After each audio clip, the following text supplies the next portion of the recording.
Assalamualaikum teman-teman, selamat malam. Di diskusi kali ini kita dari kelompok 5 akan berdiskusi mengenai mata kuliah pengantar hukum bisnis di pertemuan keempat yang akan mendiskusikan mengenai pembelajaran berbasis kasus. Pokok bahasannya berupa pekerja bulu mata palsu Purbalingga yang diambang PHK besar-besaran. Oke, sebelumnya saya bacakan dulu deskripsi kasusnya. Produsen bulu mata palsu asal Korea atau Korsel di Purbalingga menghadapi persaingan sengit dari Cina. Ekspor bulu mata palsu Purbalingga kian berkurang. Imbasnya, pemutusan hubungan kerja atau PHK telah terjadi di mana 600 pekerja, salah satu pabrik kehilangan pekerjaannya. Ini disebabkan produksi bulu mata di Cina lebih banyak, di mana produktivitas kerja di Cina 9 kali lebih tinggi dari Purbalingga. Dampak tak terelakkan di tengah situasi pasar yang melemah, perusahaan mau tak mau harus mengurangi karyawan agar usahanya tetap berjalan normal. Beberapa perusahaan penanaman modal asing atau PMA bahkan sudah mulai melirik usaha di luar negeri seperti Kamboja dengan situasi yang kondusif dan upah serta produktivitas tenaga kerjanya lebih baik. Pemilik PT Indokores Sahabat, Hyung Don Kim, mengakui perusahaan tengah alami stagnasi kinerja. Maksudnya kinerjanya semakin menurun gitu. Jika pasaran lesu, dia memprediksi perusahaan hanya bisa bertahan 5-10 tahun. Kim menambahkan, kompetitor bulu mata palsu yang bersaing ketat dari Purbalingga yakni dari Cina. Dari sisi bahan baku, dia bilang mengandalkan dari India dan Cina. Bahan baku rambut sintetis dari Indonesia kualitasnya kurang bagus, bahkan banyak dicampur bahan-bahan lain, dan ada juga bahan baku rambut sintesis yang sambungan. Begitulah kata Kim. Sementara pemilik PT Hyupsung Indonesia, Song Hyung Keun, mengakui produksi bulu mata palsu di perusahaannya menurun tajam seiring dengan permintaan pasar yang menurun karena bersaing dengan Cina.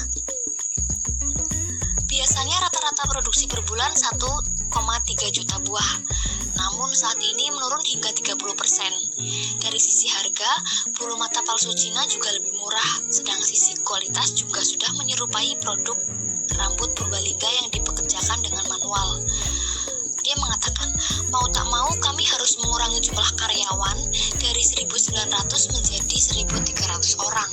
Oleh karenanya, kami mengistilahkan untuk menyelamatkan perusahaan harus memotong ekornya dulu daripada badannya ikut termakan. Caranya dengan mengurangi karyawan dan meningkatkan produktivitas pekerja serta inovasi produk. Begitu kata Song. Nah, pada diskusi kali ini kita akan membahas mengenai gimana sih pekerja-pekerja bulu mata palsu Purbalingga di ambang PHK seperti ini. Kita mulai ya dari diskusi yang pertama.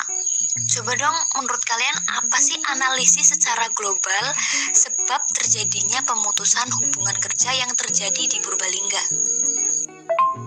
Ya, menurut analisis dari kami, memang sejak pandemi corona ini jumlah ekspor produksi bulu mata dan rambut palsu ke luar negeri menurun drastis. Maka dari itu, perusahaan menyiasati dengan mengurangi produksi dan mengurangi jumlah pekerja.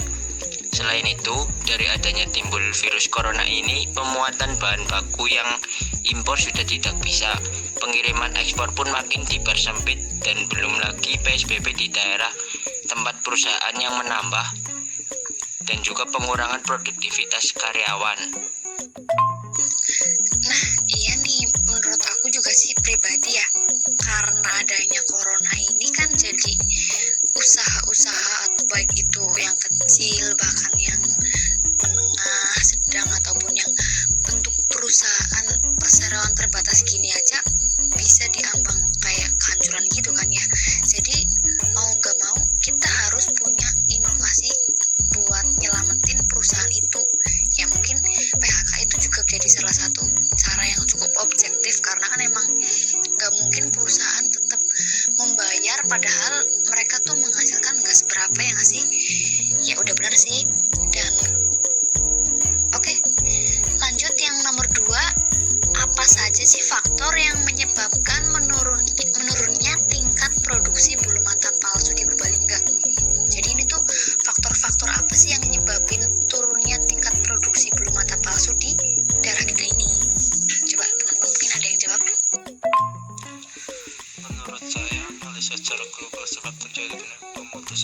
kerja terjadi di Purbalingga, bukan hanya di Purbalingga saja sih, mungkin di seluruh daerah bahkan negara pun bisa.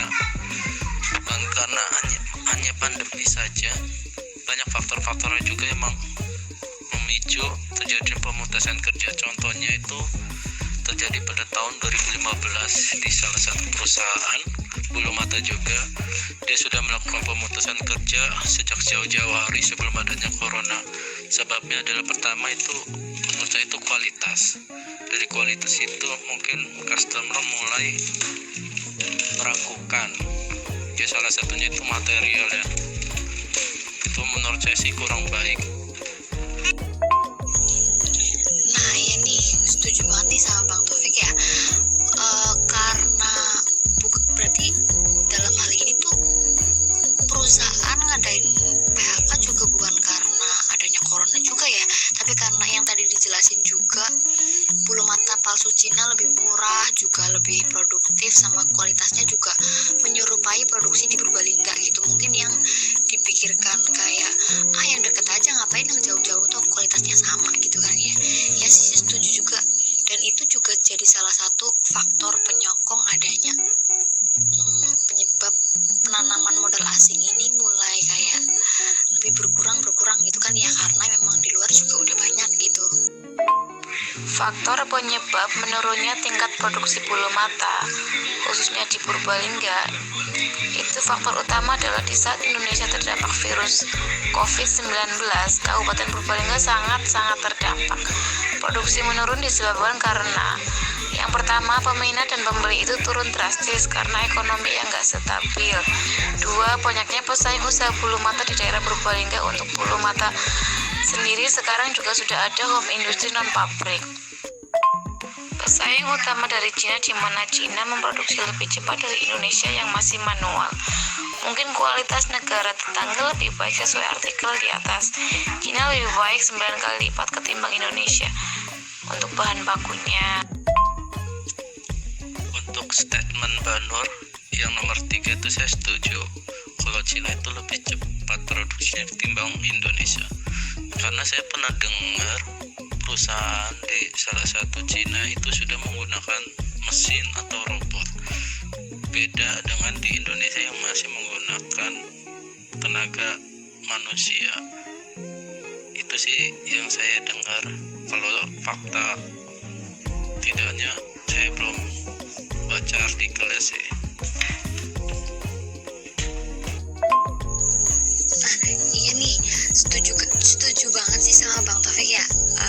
Ini ada timbal baliknya sama yang tadi Mbak Nur bilang, karena kan emang di Indonesia juga banyak yang kayak masih kerajinan tangan, terus juga masih mengandalkan para manusia ya. Sedangkan kayak yang tadi dibilang kalau di Cina itu kan udah kualitasnya hampir sama, padahal emang bikinnya tuh beda gitu. Itu mungkin sebab kenapa ambang bulu mata palsu di Indonesia ini udah mulai berkurang gitu kan ya. Iya sih, udah jelas banget kalau kayak gini. Tapi nih teman-teman, kalau bahas soal yang tadi Bang Teh bilang itu kan mengenai kualitas produksi sama perusahaannya gitu ya, kinerjanya. Kalau kita sambungin sama selanjutnya nih, yang ketiga kan ada kontrak kerja bagi pegawai tidak tetap, apakah sudah sesuai dengan perundang-undangan yang berlaku? Itu gimana sih menurut kalian? Kalau menurutku ya, kontrak kerja bagi pegawai yang enggak tetap itu kan kadang ada yang magang, ada juga yang kayak nunggu training gitu kan.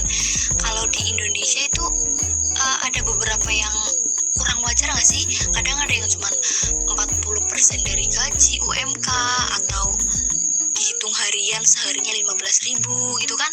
Aku pernah kerja di perusahaan dan kayak gitu, nerapin gitu loh perusahaan, tapi bukan bulu mata palsu, wig seperti itu.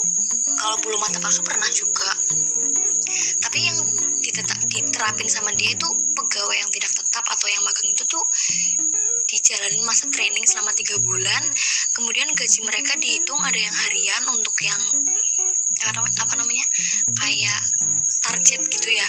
Ada juga yang dihitung 40% dari UMK. Kalau misalnya bisa ngelewatin itu nanti dihitung kayak dikontrakin gitu loh. Kalau menurut kalian gimana? Kalau untuk penghitungan gaji, mungkin di Purbalingga sendiri emang masih belum sesuai peraturan perundang-undangan ya, karena itu kan masih hitungan harian. Kalau misalnya perundang-undangan itu mungkin ada hitungan untuk tunjangan kita, untuk uang makan juga kan ada harusnya, terus transportasi juga kan ada. Itu harusnya ada koreksi sih sebenarnya untuk perusahaan-perusahaan yang ada di Purbalingga sendiri. Jadi kalau misalnya pegawainya itu cuma nerima gitu loh, nggak ada yang mengusulkan kayak gitu. Jadi mungkin ya perlu koreksi sendiri sih untuk perusahaan-perusahaan yang ada di Purbalingga. Kalau menurut aku sih ya, yang aku baca dari data dalam Undang-Undang Nomor 13 Tahun 2003 Bab Ketenagakerjaan Pasal 151 Ayat 123, Pasal 155 Ayat 1, dan terakhir Pasal 170, isinya bahwa tidak ada yang namanya PHK sepihak. Menurut ketentuan pasal 151 ayat 1 yang menerangkan bahwa pengusaha, pekerja atau buruh serikat, dan pemerintah dengan segala upaya harus mengusahakan agar tidak terjadinya pemutusan hubungan kerja. Tuh yang aku baca. Dan ini yang terpenting, pasal 151 ayat 2 yang mengurai bahwa jika pemutusan kerja atau PHK tidak bisa dihindarkan, wajib dilakukan perundingan oleh pengusaha dan serikat. Sedangkan pasal 151 ayat 3, apabila dalam perundingan tersebut tidak dapat menghasilkan persetujuan, pengusaha hanya dapat melakukan PHK setelah memperoleh penetapan dari Lembaga Penyelesaian Perselisihan Hubungan Industrial atau yang disingkat PPHI. Jadi menurutku intinya ya, pengusaha itu nggak bisa sewenang-wenang memecat karyawannya, karena harus dilakukan perundingan itu tadi. Ya betul nih Mbak Safia, aku sih setuju banget ya. Karena kan mungkin kalau di kampung, ibaratnya di Purbalingga ini, di desa ya, itu kayaknya kita kerja tuh karena butuh ya kan ya. Kalau misalnya ada yang ngerasa nggak adil dengan gaji itu, ya mereka yaudah sih namanya juga kerja. Jawabannya selalu gitu kalau aku tanyain ya, protes dong, masa kamu cuma segitu gitu kan. Kadang aku pernah bilang gitu, tapi lah ya wis lah, premaning kerja gitu kan. Sama aku pernah kerja di Tangerang, kebetulan di Bandara Soekarno-Hatta. Itu mereka sistem gajinya UMK sendiri tuh, uang makan sendiri, transport sendiri. Mungkin itu yang Mbak Sofia maksud kayak sesuai peraturan perundang-undangan kali ya. Maksudnya mendetail juga, gajinya tuh jelas, ada rinciannya. Kemudian potongan paling juga pembayaran kayak BPJS, terus apa namanya, yang apa sih, yang tenaga kerja itu loh ya kan, yang ketenaga kerjaan gitu kan, itu juga potongannya jelas gitu, kayak ada PPN berapa gitu kan, ada keterangan serinci gitu, nggak kayak kalau di sini. Saya pun sendiri kerja di perusahaan Purbalingga ini juga ngerasa kayak gitu, adanya cuman UMK sini doang, dan detailnya paling mendetail kayak potongan apa gitu doang. Enggak, kalaupun mau protes kayak saya tuh merasa ya kalau aku mau protes gini nggak tentu yang lain setuju juga, kalau aku sendiri sih gitu. Dan dari ketiga pasal di atas dapat disimpulkan bahwa PHK sepihak tanpa penetapan lembaga penyelesaian, pengusaha wajib mempekerjakan kembali dan membayar upah serta hak karyawan atau pekerja. Tuh.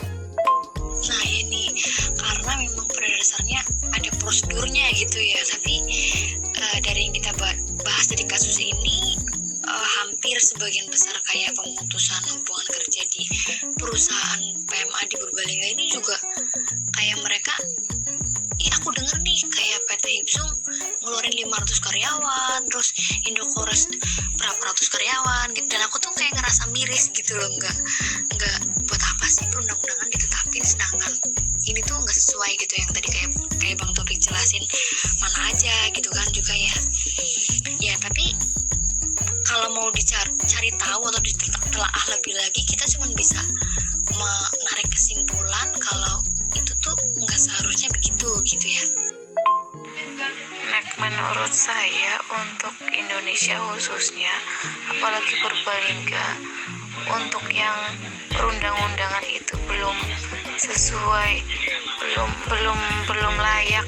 Karena apa? Di Purbalingga, di PT khususnya itu ada peraturan yang namanya gantungan 10 hari. Bener nggak? Saya pernah pengalaman di pabrik itu ada gantungan 10 hari. Itu sangat sulit untuk mencairkannya.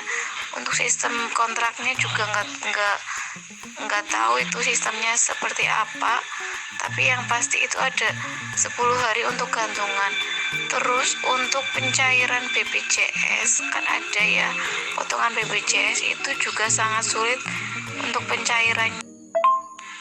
Padahal pas kita kontrak itu ada perjanjiannya, tapi terkadang pas kita mengambilnya itu sulit, dipersulit.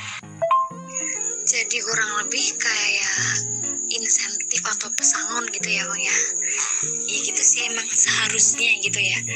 Dan yang kita pelajarin dari kasus ini menelaah mengenai ini. Jadi kita lebih tahu undang-undangnya, terus kemudian gimana sih yang benar sama oh ini salah, ini harusnya nggak gitu juga kan ya. Kalau menurut aku sih emang tidak sesuai dengan peraturan atau undang-undang ya menurut aku. Sebab perusahaan itu melihatnya hanya dengan produktivitas. Contoh, misalnya perusahaan A sedang mengalami kemunduran atau collab yang disebut. Di situ perusahaan mulai mencari ya salah satunya dengan pengurangan karyawan. Tapi sedangkan karyawannya itu perjanjian kontraknya itu masih panjang. Itu kan namanya pemutusan sepihak.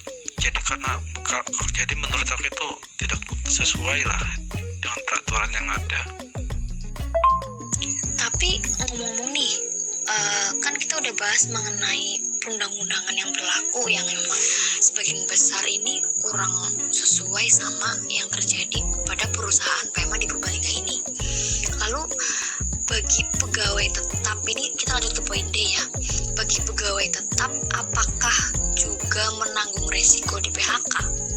Kalian ngerasa nggak sih yang kalian tahu itu di perusahaan yang kayak mengurangi karyawan itu ada nggak sih orang-orang yang berjabatan jadi pegawai tetap gitu yang udah dikontrak gitu tetap di resign, apa cuman yang nggak tetap aja sih yang di resign?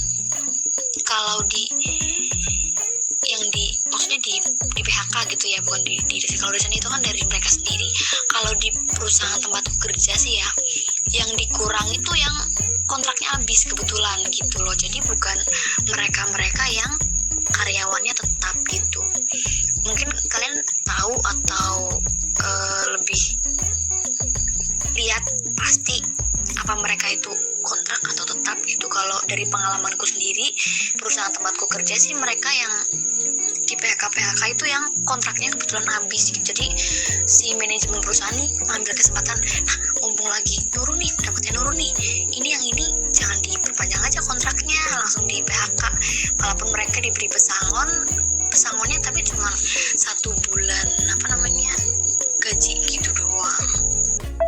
Karena mungkin pemutusan hubungan kerja yang terjadi besar-besaran sekarang ini mungkin juga karena ini kan udah menjelang Lebaran ya. Nanti kalau misalnya kebanyakan karyawan juga keberatan kan pembagian THR-nya juga kan, itu kan udah tradisi di Indonesia kalau ada pembagian THR. Mungkin itu juga menjadi faktor sekarang terjadi PHK besar-besaran. Mungkin barangkali nanti habis Lebaran juga masih ada lagi pembukaan lagi juga kayak gitu. Iya, mungkin salah satunya itu juga benar kata Mbak Sofia, karena pengusaha itu meminimalisir pengeluaran loh. Jadi upah karyawan kalau bisa diminimalisirkan. Juga faktor dari permintaan pesanan dari pelanggannya sendiri juga.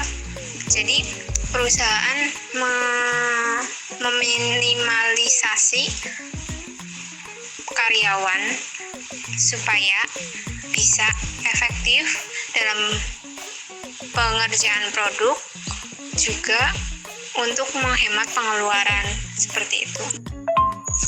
Oh iya sih, ini masuk juga kan kalau dipikir-pikir kayak ngeluarin double gitu kan ya, mulai dari kadang kan ada bingkisan juga masuk ke dalam THR karyawan, gaji juga gitu ya, belum nanti di masa itu juga kan ada libur lebaran gitu ya. Ya betul sih, aku juga sependapat sama Mbak Sofia. Kalau di salah satu perusahaan yang tempat teman aku bekerja nih ya, emang yang pengurangan atau yang di PHK itu yang kontrak, cuman yang karyawan tetap pun kena imbas ya. Contohnya berhubung lagi produksi lagi turun, dia seminggu itu bisa kerja dari 3 hari sampai 4 hari, pokoknya ada masa liburan lah. Itu yang karyawan tetap imbasnya ya pasti kena semua. Tapi maksudnya alasan perusahaan itu karena mewajibkan peraturan perundang-undangan tuh karena corona ini, ada peraturan dari presiden bilangnya 50% karyawan yang boleh masuk gitu ya Bang ya. Kalau di PT ku sih gitu, maksudnya alasannya kenapa sih seminggu aku berangkat cuma 2-3 kali doang gitu. Itu kan karena itu juga ya, jadi kayak imbasnya bawa-bawa corona gitu. Padahal ya entah karena mereka tuh ingin menghemat gaji atau PHK sendiri gitu ya nggak sih? Sebagaimana pengertian dari PHK itu sendiri, PHK adalah pengakhiran hubungan kerja karena alasan tertentu yang mengakibatkan bagaimana pengertian dari PHK itu sendiri, PHK adalah pengakhiran hubungan kerja karena alasan tertentu yang mengakibatkan berakhirnya hak dan kewajiban antara pihak karyawan dan pengusaha. Sementara itu, pengusaha dapat melakukan pemutusan hubungan kerja karyawan karena perusahaan tutup atas kerugian secara terus-menerus selama 2 tahun atau keadaan yang memaksa atau force majeure. Dengan demikian, untuk karyawan masih tetap bisa terkena PHK oleh perusahaan apabila perusahaan mengharuskan atau perusahaan dirasa sudah tidak mampu menjalankan operasi produknya. Akan tetapi, untuk pemutusan secara sepihak, karyawan tetap ataupun karyawan yang belum habis masa kontrak harus dipenuhi haknya, yaitu pemberian pesangon bagi karyawan tersebut, dan mungkin ini juga memberatkan bagi perusahaan untuk melakukan PHK. Makanya perusahaan itu nggak bisa sembarangan melakukan PHK kepada karyawan, karena uang pesangonnya juga terbilang kan nggak sedikit kayak gitu. Akan tetapi jika keadaan tidak kunjung membaik, maka mau tidak mau perusahaan harus memberikan PHK bagi para karyawan. Iya sih, emang salah satunya juga alam emang mempengaruhi. Ya, contoh lah, emang lagi musim COVID ini ya, kita kan harus menjaga protokol kesehatan juga. 50% harus berangkat dan 50% lagi harus dirumahkan. Ya itu salah satunya emang perusahaan pemerintah yang mengatur. Tapi kan di samping pemerintah, ini kan konteksnya lagi bahas produktivitas perusahaan tentang bulu mata. Ya mungkin salah satunya itu juga sedang menurunnya produksi bulu mata di Indonesia menurut aku ya. Iya nih, info yang bagus banget nih soal penjelasan mengenai pegawai tetap itu apa juga terkena resiko juga di PHK gitu kan ya. Ini mungkin ada sangkutannya sama tadi yang Bang Topik bilang mengenai itu tuh nggak ngaruh, tata apa enggaknya seperti tadi yang dibilang kan, yang tetap juga berangkat 2 atau 3 kali doang seminggu gitu, ada giliran dan juga yang lain. Belum juga memberatkan kalau misalnya mau kakak dengan yang udah punya ikatan kontrak kerja, kan emang perusahaan harus mengeluarkan kocek lebih, ibaratnya kayak ngasih insentif sama si pemberi, sama si pekerja itu gitu, kayak ngasih imbalan kerja juga, belum nanti kayak tunjangan gitu ya, kayak misalnya mau keluar gitu. Tadi sama yang dibahas Mbak Nur juga masuk akal sih sama ini, jadi kayak nyatu gitu.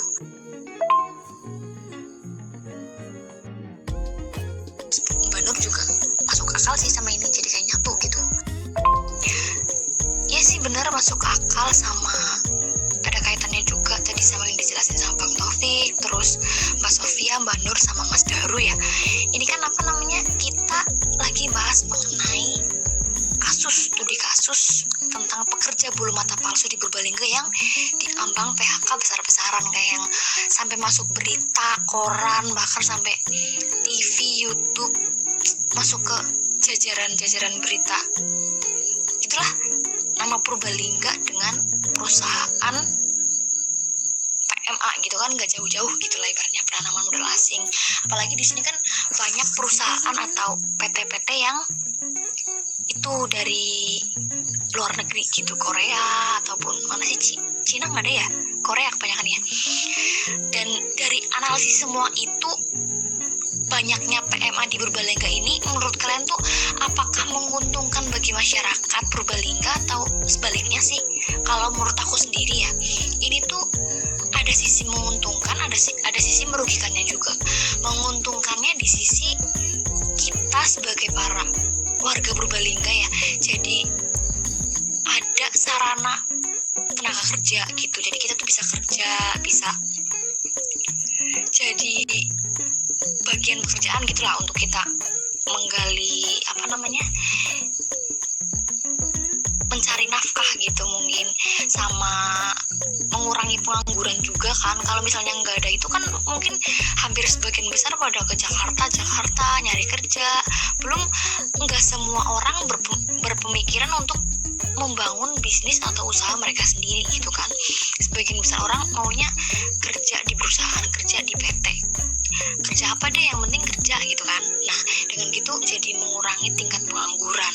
Kemudian sisi merugikannya kalau menurut aku ya, dengan adanya perusahaan kayak bulu mata ataupun pabrik-pabrik, entah itu kayu ataupun wig gitu kan ya, itu kan tentu nggak jauh dari suatu polusi ya. Mesti kan itu memberikan efek juga bagi lingkungan di Purbalingga ini, terutama kayak bulu mata itu kan aku selalu lihat corong asap yang mungkin, yang setahu aku pas aku masuk ke PT itu aku nanya itu apa sih, kok ada itu kayak asap-asap gitu.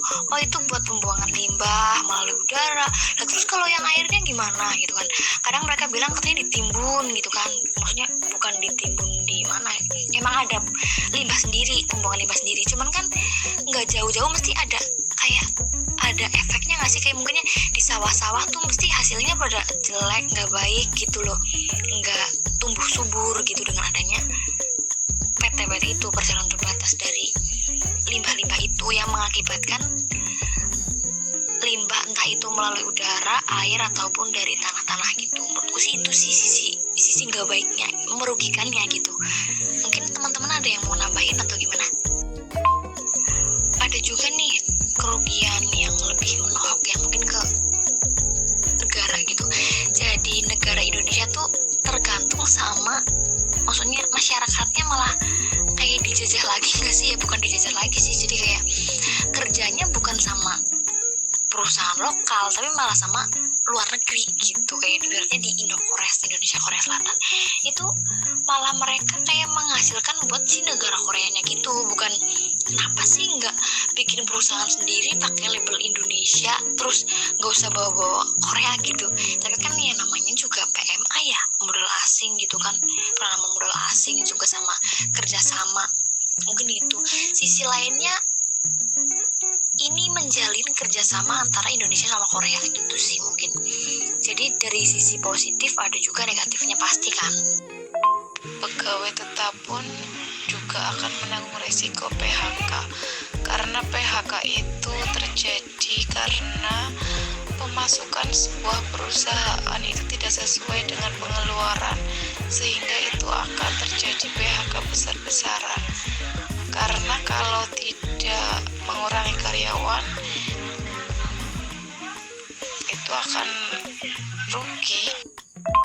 Dengan adanya PT di Purbalingga itu sangat menguntungkan bagi masyarakat Purbalingga khususnya, karena dapat menambah penghasilan untuk masyarakat di Purbalingga dan mengurangi pengangguran. Yang pastinya dengan adanya PT di Purbalingga, ekonomi masyarakat Purbalingga itu dibilang makmur. Kalau dilihat dari sisi baiknya sama buruknya emang masing-masing ada. Kalau sisi baiknya itu bisa membuka lowongan kerja buat ibu-ibu juga kan bisa kalau gitu kan bisa membantu perekonomian keluarga dari ibu-ibu itu sendiri. Juga untuk membuka lowongan kerjaan bagi usia muda dan usia dewasa ya gitu.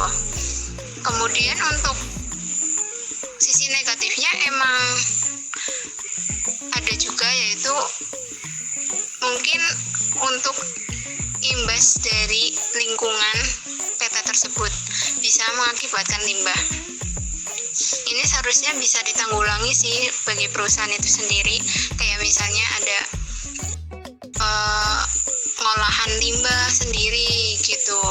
Terus juga bisa pengolahan limbah menjadi produk baru lagi juga bisa gitu. Seharusnya perusahaan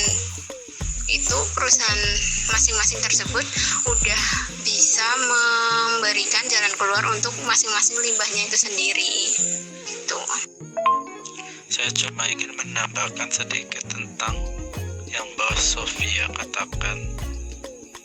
Yang pertama itu yang menguntungkan adalah membuka ekonomi bagi pedagang-pedagang di sekitar Purbalingga. Misal dia berdagang di depan perusahaan, kan itu sama aja menambah pemasukan bagi mereka semua itu. Dan kalau kekurangannya adalah warga sekitar tidak bisa mengembangkan produk rumahannya loh. Jadi intinya dia masih bertanggung sama perusahaan. Apa ya ngejelasinnya ya, intinya dia masih tidak bisa berdiri sendiri lah. Nah ya sih bener simpulan dari Mbak Nur, terus Mbak Sofia sama Bang Teng yang emang menjurus gitu. Menurut aku sih di balik sisi kekurangan pasti ada kelebihan, kayak ibarat di balik kelebihan pasti ada juga kekurangan ya. Yang kita tahu sama sisi baik buruknya pasti ada gitu.